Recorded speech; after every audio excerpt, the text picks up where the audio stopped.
The snow came down fine and dry the morning Wade Mercer found the first set untouched, and he stood over it for a long time with his breath held, because in 41 years of running a line he had never once left a marten in a trap past the day it was due. The Coney bear had fired clean. The animal was there, frozen stiff, its coat perfect. The powder snow drifted up the side of it in a soft little ramp that told him it had been dead since before midnight. That was not what stopped him. What stopped him was the second set. 11 yards on, sprung and empty, the bait gone, and the trap turned over and pressed 2 inches into the frozen duff as though something had set a palm flat against it and leaned. A marten could not do that. A coyote could not do that. He crouched and put his own hand beside the impression, and did not finish the thought he had started. Wade was 63 that winter, and he had trapped the same 40-mile circuit through the Cabinet foothills since he was a boy walking it behind his father. He knew the country the way other men knew the inside of their own houses. He knew which draws held wind and which held water, which slopes shed snow by noon, and which kept it gray and crusted into April. He set marten high in the spruce and fisher low along the creek ice, and he ran the whole line in 3 days and rested on the 4th. And he had done it so long that the rhythm of it lived in his knees and his lungs, and the particular ache that settled behind his right shoulder by the second afternoon. He did not exaggerate. He did not tell stories at the co-op or add a foot to a track or a pound to a hide.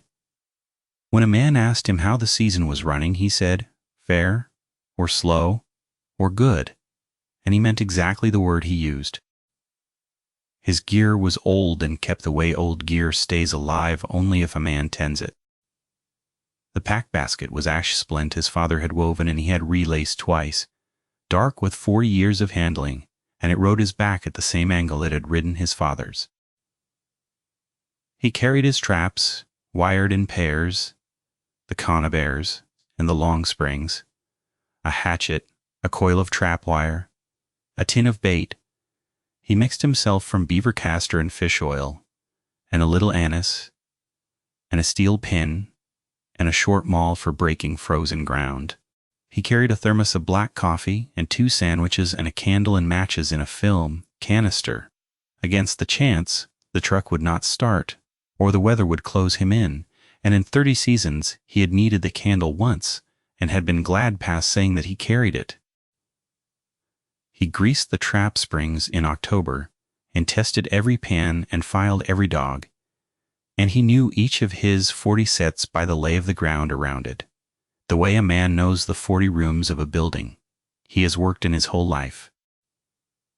He kept records. That was the part of him that mattered most to the thing that came later, though he did not know it yet. In a stack of identical black notebooks on a shelf above his table, he had written every season since he was 19, the date and the weather and the catch. At every set, the fur prices and the weights, the years the marten ran thick and the years they failed, all of it in the same small square hand. He did not round. He did not guess. If he could not measure a thing, he wrote that he could not measure it. A man who keeps records that careful for that long does it for no audience but the truth. And the truth to Wade was a kind of debt. A man paid by getting the number right. He had built his whole life out of getting the number right, and it had never once failed him. And that was why what happened that winter took the particular shape it took. It came for the part of him that trusted the numbers. He had a daughter, Cass, who lived 40 minutes down the mountain in town with her husband and a boy not yet 2. And on the 4th days he often drove down and sat in their kitchen and let the baby pull at his beard and tried not to track snow across the floor. That was the shape of his life. The line and the rest day and the kitchen with the warm yellow light. He told people the trapping was habit more than money now. And that was true, but it was not the whole truth. The whole truth was that the walking kept something quiet in him that did not stay quiet when he sat still. So when he found the turned trap that morning, the first thing he did was not fear. The first thing he did was reset it. He pried the conibear loose from the frozen ground and found that the stake had not pulled. The chain had not broken. The swivel had not failed. The trap had simply been lifted and turned and put back down, upside down, with force enough to drive it into ground that took a maul and a steel pin to break in November. He reset the marten in the first trap into his pack basket, rebaited the second set, and stood and looked up the slope where the spruce went black and close together, and he listened. The line had a sound to it always. Chickadees working. The lower branches. The creek talking under its ice. A raven somewhere, complaining. He stood and listened and heard none of it. He heard the snow landing on his own collar. Nothing else moved in that whole white basin, and the silence bothered him before anything else did. He finished the day's section. He was not a man to turn around because a trap had been disturbed. Bears did it before they denned. Wolverines did it, and a wolverine could turn a connie bear, and would, out of pure contempt. And he half settled on that as he worked north along the contour. A wolverine made sense. A wolverine was a known thing with a known shape. And he repeated the word to himself the way he might have repeated a measurement. Gulo, glutton, skunk bear. Until it fit snug over the morning like a tarp pulled down over a load. He worked the word the whole way north, and he made it carry. A wolverine ranged 40 miles in a night and feared nothing, and would rob a line for spite as much as food, and he had lost bait to one 20 years back and found the same insolent destruction. Traps flung and fouled, and a marten taken half out of the jaws. That was a wolverine. He held the memory up against the morning and tried to make the two match, but the wolverine 20 years back had left wolverine sign, the broad 5-toed pad, and the dragging gait, and the musk you could smell from 10 feet, and this morning there had been no smell and no pad he could name, and a trap driven 2 inches into ground that had taken him a maul to stake in. He noticed the place where the comparison failed, and he kept walking past it because a man could hold a thing loosely and still hold it, and he needed something to hold. He checked 4 more sets. 2 held marten, and he took them, and the work of it steadied his hands. 2 were clean and untouched, and the untouched ones strangely unsettled him more than the catch, because they meant the disturbance at the second set had been particular chosen. Not a line robbed at random, but a single message, left at a single place, and the rest passed over. By the time he reached his truck at the trailhead in the failing light, he had nearly talked himself flat again. Then he saw the tracks crossing the road behind the truck, and he stopped with one hand on the door. They came down off the cut bank and crossed the plowed road and went up the other side into the timber, and they were not wolverine, and they were not bear. They sank deep in the new snow, deep the way a heavy thing sinks, and the stride between them was wrong. He stood over the nearest one and ranged the next with his eye, and made it better than 5 feet, heel to heel, and a man with his legs could not have stepped that far without lunging, and these had not lunged. These had walked. What tan! The track itself was filling with the fine snow already, softening at the edges, but he could see the heel of it long and narrow, and the spread at the front where the toes had pushed off, 4 of them splayed and deep, and a 5th set higher and inside that pressed its own small pit. He took out his phone and photographed it with his boot, beside it for scale, and hated even then how the screen made the thing look small and ordinary and explainable. That night he did not call Cass, and he did not call the warden. He sat at his own table, with the photographs open on the phone and a notebook beside it, and he wrote down what he knew, because writing it down was how he thought. Stride, 5 feet 2, depth 6 inches in 8 inches of powder over crust, 5 toes, the 5th offset, inside and high. He wrote it the way he would write a fur tally, in his small square hand. And the writing did not make it any of the things he wanted it to be.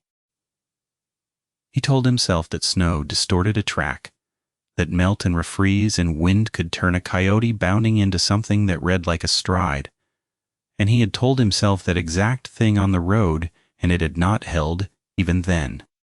The rational explanation tried and discarded itself in the same line of his notebook. He closed the book and sat in the kitchen, with the light on later than he should have. He went back up 3 days later, because the rhythm said 3 days, and because not going back was its own kind of admission he was not ready to make. The morning was clear and hard, and the cold sat in the bottom of the draws in blue pools. He parked at the trailhead and the road was unmarked, swept clean by the wind, and that was a small mercy he noticed, and was grateful for and distrusted. He shouldered the pack basket and started up his own line. The first set held a marten, clean and frozen. He took it. The second set was sprung and empty, and the bait was gone, and this time the trap had not been turned. It had been carried. He found it 9 feet off the trail, set carefully upright in the crotch of a young fir at the height of his own chest, its jaws closed on nothing, placed there the way a man might hang a tool he meant to come back for. He stood under it and did not reach up to take it down for a while.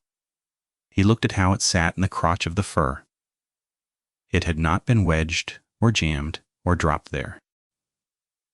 It had been fitted the chain looped once over a branch so it would not fall. The trap squared to the trunk, deliberate as a thing a careful man does without thinking. 9 feet off the trail and chest high. He had to leave the line and walk to it and stand under it and look up, and that was the whole point of it, he understood. The leaving of the trail and the looking up. And he turned and checked the snow between the trail and the tree, and found a single set of those deep tracks coming in and going out, and the going out set crossed the coming in set, which meant the thing had come to the tree, hung the trap and stood there, and then walked back the way it came, and somewhere in that standing it had done the looking up that it now required of him. A marten line is a quiet argument a man has with the woods, and Wade had been winning it gently for 40 years by knowing more than the animals knew. He knew where they traveled, and what they wanted, and how they thought, in the limited way an animal thinks, and he had built his whole competence on the certainty that the things out here ran on instinct and hunger and could be read like weather.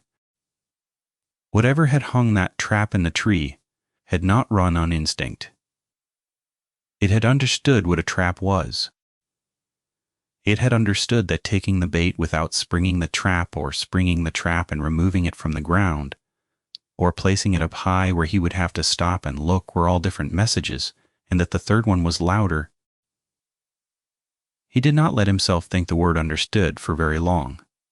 He took the trap down and put it in the basket and kept walking, because the line ran north whether he liked the morning or not.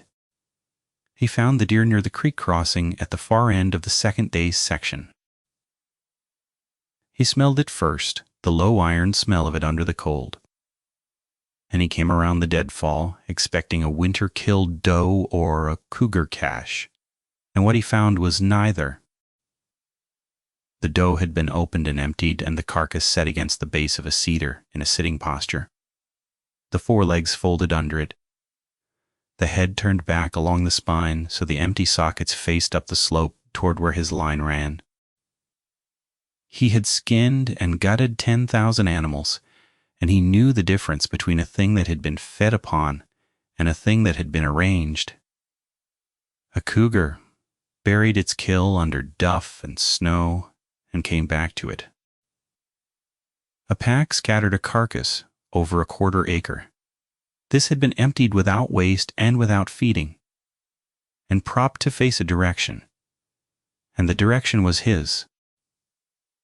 He stood very still and felt the cold come up through his boots, and understood in a way that arrived under language and before it that he was being shown something. Not warned, shown. He did the thing his whole life had trained him to do. He took out the notebook. He wrote the position of the carcass and the angle of the head and the absence of feeding sign and the absence of drag marks because there were no drag marks. The snow around the cedar, unbroken, except for a single set of those same deep tracks, coming down out of the timber and stopping at the carcass and not going on. The animal had been carried here too, a full-grown mule deer doe, carried with no trail behind it, but the steps of the thing that carried it, he wrote that down. His hand was steady because he made it be steady. Then he stood and looked up the slope along the line. The empty sockets pointed and saw nothing but spruce and blue shadow and snow, and the silence in that basin was the same silence as the first morning, total and waiting. He called the warden that evening, not because he believed the warden could do anything, but because a man followed steps, and reporting a thing was a step. The dispatcher took his name and his location and asked whether he had seen a bear out of its den, and he said no. She asked whether livestock were involved, and he said no. He told her, choosing his words the way he chose them at the co-op, that something was killing deer along his trap line and arranging the carcasses, and there was a silence on the line, and then she said she would log it and have an officer call him back. He could hear her typing. He could hear the small, flat sound of a thing being entered into a system that had a field for it, and he knew the field she was putting it in: nuisance wildlife, possible cougar, and he did not correct her because there was no field for what he meant, and he could not have named it to fill one. She asked if he wanted to leave a callback number, and he gave it, and she read it back to him wrong, and he corrected the one digit, and she read it back right. She told him to keep his distance from any carcass and not to approach a cougar on a kill. He said he would. He said, "Thank you." He set the phone down on the kitchen table and sat with his hands flat on either side of it and understood that he had just done the responsible and useless thing, and that the doing of it had moved nothing, and that whatever was on the mountain, with one more man's name now logged beside it in a county database, and not one thing changed. The officer called. 4 days later. By then there had been another night on the mountain, and the 4 days had not been empty, and Wade listened to the young man explain about cougars and deep snow and territorial behavior and the way cold could play tricks on a track. And he said thank you, and he meant it, because the young man was doing his job, and his job was not built for this. And Wade had known that before he dialed. The officer offered to come up and take a look when the weather broke in a week or two, and walk the area, and Wade said that would be fine. And both of them understood it for the courtesy it was. A week or two. The thing on his line did not work in weeks. It had run 2 sections of his trap line in a single morning. Wade thanked him again, and hung up and did not call back when the weather broke. What happened in those 4 days, he did not put in the notebook for a long time. And when he finally did, he wrote it plainly, without adjectives, because adjectives were how a man lied to himself. On the second night, he had woken at 2 a.m. to the dog. He kept an old heeler named Tip, who slept on the porch by choice and barked at deer and headlights and the neighbor's cat with equal enthusiasm. And that night, the dog was not barking. The dog was at the door, low, pressed flat to the boards, making a sound Wade had never heard it make. A thin, continuous keen that did not rise or fall. He got up and went to the window, and the yard was empty, and the snow was blue under a half moon, and the tree line at the back of the property was a wall of black. He stood there a long time. He saw nothing. He kept seeing nothing in a way that became its own kind of seeing. and then, up at the height of the lower branches, well above where any animal's eyes should sit, 2 points caught the moonlight and held it steady, amber, evenly spaced, and far too high. He understood with a flat, cold certainty, looking at the house. They were looking at him. He did not turn on the porch light. Some animal part of him, older than the part that Reed tracks, knew that the light would not help, and might do the opposite, might show his own face in the glass to whatever was already watching it. He stood and held the eyes with his own, and the dog keened at his feet, and neither of them moved. And after a while, a long while, the eyes lowered smoothly, the way a man lowers himself when he means to stay quiet, and the dark at the tree line shifted once. Tip would not leave the door until dawn. In the morning, Wade went out and found the tracks at the back fence, a single set come down out of the timber to the fence line, and stopped there, toes against the lowest wire, and not crossed it. He stood at the fence with his coffee going cold in his hand and understood that it had chosen not to cross, and that the choosing was worse than any crossing would have been. He drove down to Cass's that afternoon without quite deciding to. He sat in her kitchen with the warm yellow light, and the boy on the floor banging 2 wooden blocks together, and he did not say why he had come. Cass knew him. She set coffee in front of him and watched him not drink it, and finally said, "Dad, you look like you haven't slept." And he said the season was running slow, and that was the closest he came. She did not let it go the way she would have let it go a year ago. She had her mother in her, that way, a patience that waited a man out. She sat down across from him with her own cup, and the boy banged the blocks, and she said, "Slow how?" And he said, "Just slow." And she looked at him for a while and said, "You've been quiet on the phone. You sick?" And he said he was not sick. She asked, was it his heart? And he said his heart was fine. The doctor had said so in November, and that was true. And it let her settle a little, onto a worry she could name. He watched her decide not to push, and he was grateful. And he was also, underneath, desperate for her to push, to drag it out of him, so he would have to say it in the warm kitchen, or saying it might make it smaller. But he had spent 63 years being a man who did not say things, and the habit held even now, even here, when some part of him was begging to break it. He watched the boy on the floor. He watched the window over the sink go gray and then dark, while they talked about nothing, about the husband's work and the price of propane and whether the boy was talking yet, and the whole time some cold arithmetic ran underneath the talk, the distance from his place to theirs, 40 minutes by road, the distance a thing that could carry a deer might cover with no road at all. And he hated the arithmetic and could not stop it. The boy crawled over and pulled himself up on Wade's knee, and Wade put a hand on the small back the way a man steadies a thing that matters more than his own life. And he looked at the window over the sink, going black, and he thought about the eyes at the height of the lower branches. He left before full dark.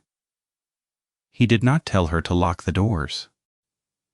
He told himself there was no reason to tell her that, and the lie landed flat, and he drove up the mountain into the dark with the heater roaring and his hands tight on the wheel. He should have pulled the line. He knew it then, and he knew it after.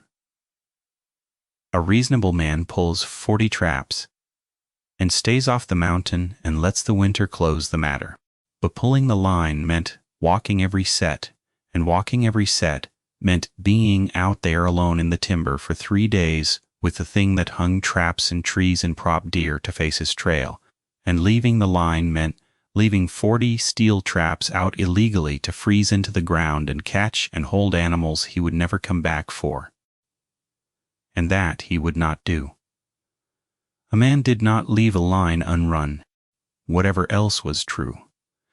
The traps were his responsibility, and the animals in them were owed a quick check and a clean end, and the rules he had lived by did not have an exception for fear. So he made a decision that was either courage or its exact opposite, and he could never afterward decide which. He would run the line one more time. He would pull every set as he went, and he would do it in a single push, dark to dark, and not spend a night up there. He started before light with a headlamp and the rifle he had not carried on the line in 20 years. A heavy old thing chambered in a caliber meant for elk, and he did not carry it because he believed it would matter. He carried it the way a man carries an umbrella into a sky that has already decided to drown him, because the carrying was something to do with his hands. The first 6 sets came up clean and empty, and he pulled them and coiled the chains, and the work was almost a comfort, the cold, familiar labor of it, the steel and the stakes in the basket filling on his back. The sky went from black to the gray, that is not yet light, and the timber came up out of the dark around him stick by stick, and he moved faster than he had moved on that line in years. The silence stayed with him the whole way. No chickadees, no raven. The creek under its ice, the only sound, and his own breath, and the squeak of the snow. He had loaded the rifle in the dark at the kitchen table before he left, 4 cartridges into the magazine and 1 held back in his coat pocket, and he had caught himself doing it the way he did everything, carefully, by feel, the brass cold in his fingers, and he had thought, with a clarity, that he did not actually believe the cartridges would do anything, and that he was loading them anyway, the way men have always armed themselves against things they know in their bones they cannot kill. He had set the rifle by the door and drunk half a cup of coffee, standing up, and gone out into the dark. Now on the line he found that the weight of it across his back was its own small lie, a comfort he did not trust and would not put down. He pulled the 6th set and wired it into the basket and moved on, and the headlamp threw his own shadow huge and shifting across the snow ahead of him, and more than once he turned fast because the shadow had moved wrong. And each time it was only his shadow, and the turning left his heart going hard. He found the 7th set turned, the 8th carried and hung. By the 9th he had stopped trying to explain any of it, and was simply pulling steel and moving.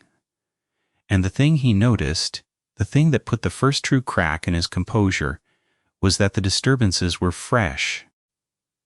The snow in the turned trap's impression had not begun to drift. The bait at the 8th set was gone, and the tooth marks in the wooden bait stick, which he had not let himself examine before, were spaced wide and deep and set in a jaw that had closed on seasoned fur as though it were bread. He held the bait stick in his bare hand and put his own thumb against one of the punctures, and felt how deep it went, into hard fur, a 1/4 inch, and he thought about what closed on his own bait sticks in an ordinary winter. The needle teeth of marten. These were not from the last 3 days. These were from this morning, from ahead of him. Whatever ran his line was running it now, working north along the contour, the same direction he walked, staying ahead, leaving each set freshly wrong for him to find, and he understood that he was not following his own trapline anymore. He was following something that had learned it, something that knew the sets as well as he did, in order, and had gotten there first. The day went gray and close, and a new snow began, not the fine dry powder of the first morning, but big wet flakes that killed what little sound remained and dropped the timber down around him into a white room with soft walls. He pulled the 10th set and the 11th. He did not stop to eat. The cold arithmetic from Cass's kitchen had become a single clear instruction that ran under everything, which was to finish, to clear the line, to get off the mountain, to put the truck between himself and the timber and drive down to the warm yellow light and never carry a pack basket up this slope again. He came over the low saddle that divided the second section from the third in the early afternoon with the snow coming hard, and at the bottom of the far draw, where his line crossed the frozen creek and climbed toward the last long ridge of sets, he saw it standing in the open, and he stopped. It stood on the far bank of the creek where the snow had drifted, clean and white, and it was upright, and it was tall. Taller standing than he was, half again his height at least, and the wet snow fell between them in a moving curtain that softened it and never hid it. He did not reach for the word he had refused for 2 weeks, and he did not reach for the rifle. He stood in the falling snow and looked at it, and let himself for the first time simply see. The long, narrow head lowered slightly, turned toward him the heavy slope of the shoulders under a coat matted dark and wet, the arms, longer than arms, hanging the hands at the ends of them too large and too articulated, the same 5-toed shape he had cast in his notebook, now closing and opening slowly at its sides. The eyes amber and steady in the gray light, set high in that long skull, not startled, not hungry, measuring. The same measuring he had felt from the tree line through his own kitchen glass. It made no sound. It did not crouch, and it did not charge, and it did not flee. It simply stood on the far bank and regarded him across the creek the way a man